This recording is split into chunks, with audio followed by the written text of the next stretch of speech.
No one seems to be a moderate anymore. There's an undergirding sense of pessimism that undergirds our society. There is a sense of puritanical allegiance to our ideas, and there is an inflated sense of narcissism that undergirds our culture. The ruling class seems to be hell-bent on preserving its own lavish luxury and one could call it decadent expenses and scandal. And the people below this said ruling class seem to be hell-bent on devouring each other alive. Hi, my name is Caleb W.H. I'm an Orthodox Christian writer, poet, philosopher, and failure, and I've come again with another video essay. I hope you guys enjoy. I wanted to talk about this for a while, but I couldn't necessarily find the correct words. It was gnawing at me and bugging me, this internal sense of pessimism and fogginess that I just needed to sit in front of a camera and get it out. So I hope you will humor me, and I hope this video is edifying for you. For those of you that don't know, my name is Caleb W.H. I am a writer, I'm an author, and I am a publicist. I have a Substack that I will put in the description, and I have 3 published books. Each of them are a set of poetry. If you find them to your liking, I would highly recommend picking them up. They have a lot of religious themes in them. I would recommend, as long as you have an iron stomach and you're unable to be scandalized, I would absolutely permit you to read them. But today, I wanted to talk to you about several things. Modernity's wilderness, the decline of liberalism, and the modern puritanical narcissism that seems to be undergirding our culture. And so I think a good place to start would be with a little bit of an anecdote. I am currently a sophomore in college. I go to school at a local school, local university that provides me with a basic education. It's not the degree program that I want to be in later, but it is enough to get my basics done, transfer over to another school. In the last 2 years, I have spent in the adult world, living with my father in this apartment. The main types of people that I have met have been very, very, very, they had strong convictions. And it didn't matter what side of the political aisle that they were on, they had borderline religious, dogmatic convictions on several things. And as a guy who likes to talk to everyone, regardless of their stances on things, and who commits himself to being friends with everyone, and as a Christian being kind and loving to everyone, I have noticed that people around me seem to be more and more intolerant of my attempt at reconciliation with people. What exactly do I mean by this? Well, I think just in general, I think people are more averse to reconciliation. I think that we see our ruling class of liberal elite that are entrenched in decadence and foolishness and utter debauchery, like with the Epstein files or certain things that we see happen in Congress. And I think there's this undergirding sense of pessimism, and this has led people through the internet and through the mass proliferation of ideas to be siloed into believing certain things. And this country, which was once a pinnacle of civil dialogue and free speech, has now devolved into internet screaming matches and little to no civil dialogue to be had. I was walking around my college campus after I just got out of choir practice. And as I was walking, I saw that Turning Point USA had a tent up. And there was these 2 girls walking away from the tent itself. They didn't seem to be coming from the tent, like they had talked to them or whatever. They just seemed to be walking away, hadn't even interacted with them. Suddenly, one of the girls turns around and yells, "F you, fascist," and then turns back around and continues walking. I was perplexed by this because I thought this was just something that you saw on social media. I didn't think that in this relatively conservative small town that I live in, and the university being as conservative, if not maybe a little bit more liberal, I was perplexed by this. And so I went up to the TPUSA people and I said, hey, I don't appreciate when people do that. I myself have actually read fascist literature, and I think that is a gross mischaracterization of what they are trying to describe as social conservatism, which I think is a fair assessment. I think most people who throw on their own fascist don't exactly know what they're talking about. Heck, even some of the main opponents of fascism, being communists, don't even know what it is, and most of the self-reported fascists haven't even read the fascist literature that they say that they have. But nonetheless, this was a gross mischaracterization of these two people at TPUSA. So I began talking to them, and I noticed a kind of kindred spirit in one of the young men, and I continued talking with him. And we began to divulge our stories on how we became religious, etc., etc. But I left that conversation thinking that I had done something right in that dialogue. And I had, I thought. Later, a couple days after,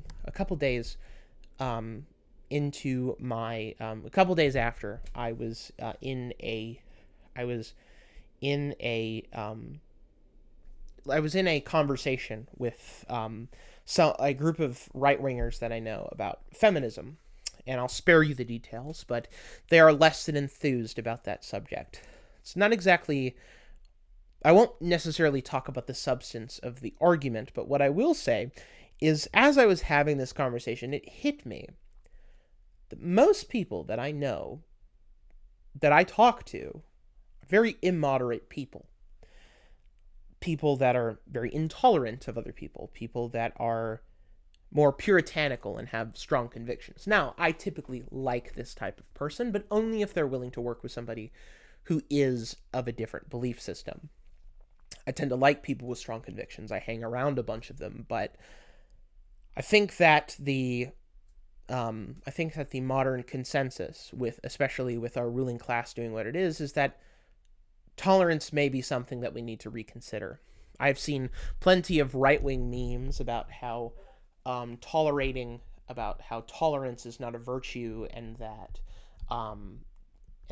we need to destroy modernism, as if every single tenet of the Enlightenment is something to be arbitrarily thrown away as a Freemason, ploy, something that I've heard before. Or the opposite, that the current conservatives are actively calling for the death of trans people, and that they need to be purged from the population. Another take that I've heard from the opposite sphere of things. And I think about that a lot, that people are starting to reconsider tolerance in a society that is starting to have massive distrust of its elites. And I'm afraid of a collapse of ideas into barbarism. That really has been taking a toll on me. It's one of the biggest gnawing political observations that I've made. And as a person who tries to stay out of this, unless it is theologically or philosophically substantive, it has been bugging me. This post-World War II consensus, as people like to call it, this idea that our elites are so entrenched in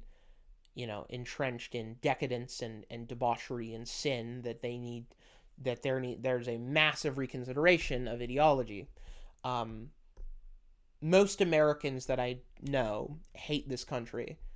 And I don't say that as a mindless nationalistic saying. God forbid. That's not exactly what I'm saying. I'm saying that most people that I know who live in this country hate my country, which is a wild thing to think about. Normally, if you live within a country, you have either a dogmatic love of your country, or you have a mild laissez-faire approach to civic duty. Rarely do you see countries that are self-hating. That has really been dealing, and it's not just the left that hates the country. It's not just the right that hates the country. It's both. And with the Epstein stuff coming out, I mean, oh my God, it's just gotten worse. Everybody's kind of in the dumps lately. I mean, it's, as of recording, it's March 9th, 2026, and nobody's been arrested in this country. Now, there have been people arrested in other places, but no one's really been arrested here. Trump hasn't been arrested. Hillary Clinton hasn't been arrested. Bill Clinton hasn't been arrested. No one's been arrested. No one has actually done the due diligence of arresting these people and charging them. Nobody's even tried to impeach Trump over this, which is painfully ironic. But I think that the thing I'm trying to encapsulate here is that we are looking at a world that believes that tolerance is the belief system of a declining order. That anyone who believes in any type of compromise or consensus or talking out our differences or free speech gets Charlie Kirked. I mean, that's what they think. I mean, conservatives seem to have it in their heads that the last bastion of talk it out with people gets shot in the neck, and they're not necessarily wrong to think that. And the person that shot him had Bella Ciao on their bullets when they did it.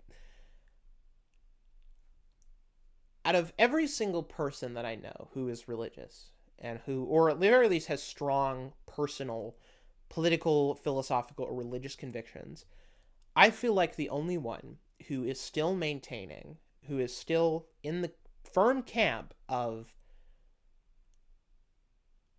and I'm probably wrong, there's probably somebody else out there who believes this too, but I feel like I'm one of the only people in the camp of, I live for the good, and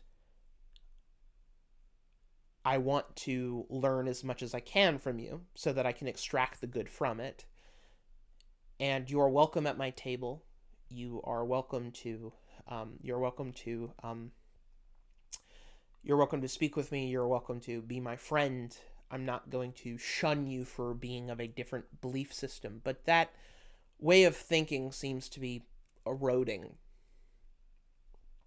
And there's probably plenty of good faith people out there that are willing to talk with anyone like me, but most people that I know, and it may just be the people I hang around, seem to be skeptical of it now. And that, I think, is a fear that I have. Most people that I know most Christians that I know seem to fall into one of two camps. Either they're very traditionalist, they believe in the ritual, the rites, and the prayers of the church, or they are all about helping the poor and social justice on a case-by-case basis, and a very grassroots level of the faith. But I feel like one of the only people that has advocated both are possible. Like, you can be a lover of the poor, lover of the infirm, lover of the orphan, lover of the widow, lover of any political dissident, right? And still be committed to the faith. Those two things are not mutually exclusive. And yet most Christians, and I'm talking just about Christians here, seem to think that it is. And I think that is also a symptom of this eroding of civic, tolerance. And as a person who has talked plenty of game about how much I hate national identity, plenty of game about how I consider myself a cynic, plenty of game about how I think that the world's, Geist and stuff and cultural identity that it sets up needs to be, frustrated out of our minds, and the revolution needs to start here. As a person who's talked big game about that, I have to recognize the way we are headed, at least in the West, is towards a feeling of intolerance, and is towards a puritanical, narcissistic barbarism. And this is not just the left or the right, it's both of them. And I've said from this very channel's inception that I am on his side. I'm not on anybody else's. Took a very absolutist approach to the faith. absolutist approach to ethics, etc. That's a topic for another day, but to see this sense of pessimism and intolerance and hatred has really been doing numbers on me. I can only do so much. I don't have a following. I'm a small dude talking to a camera who doesn't really have a voice. I have a Substack that has 30 readers. I have a channel that I talk to maybe 20 to 30 people. And I have a Discord server of at 6 active users and 30 members. I don't have a voice. I have a very small voice.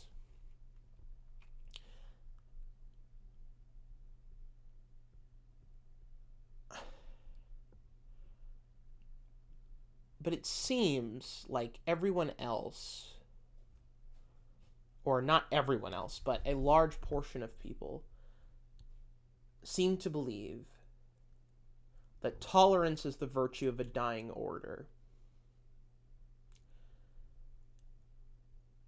Even though that as a Christian, I am called to love my enemies and pray for those who persecute me.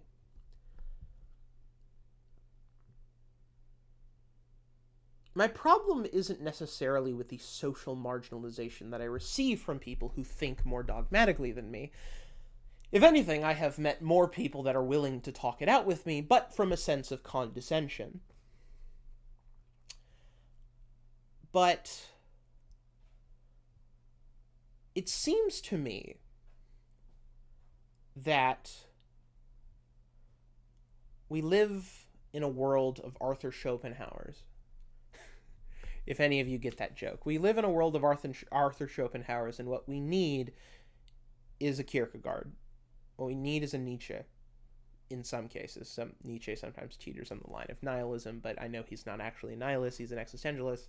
It's a conversation for another day, but what we need is a sense of optimism. What we need is a undergirding humanitarian spirit that, because of the works of progressives who sought to take that spirit of Christianity and spirit of charity and bastardize it, I think we're seeing a skepticism from the right as if all of that is bad, like every single part of loving the poor, loving people. And while having firm Christian or firmly on the side of truth, not being dogmatically